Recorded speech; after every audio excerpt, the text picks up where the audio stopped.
muomba Mwenyezi Mungu wako la kwanza kabisa akuamshe kesho. Alafu ndio utajua kimya kinachoendelea au kuna swala gani. Ndio maana leo wao si wamba wanajua wale waamuzi wamekuja kupitia nani.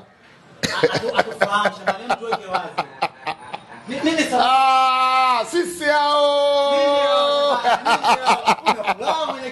Sisi hao. Hii mechi ya mkakati si walitamba kwamba wao ndio wamepanga mechi. Sasa sisi hatupigi kelele.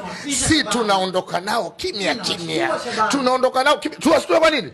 Wao wapanga mechi na bodi ya ligi. Sasa sisi sio bodi ya ligi. Lakini sisi kila kitu tunachotaka, sisi tunaenda kimipango mkakati. Ule ndio mpango mkakati sasa. Asije kelele. Kimya. Kwani kuna wao kati yao walijua kwamba waamuzi watatoka Al-Masri kutoka pale mjini Misri kwa Farao. Tena Mwarabu original.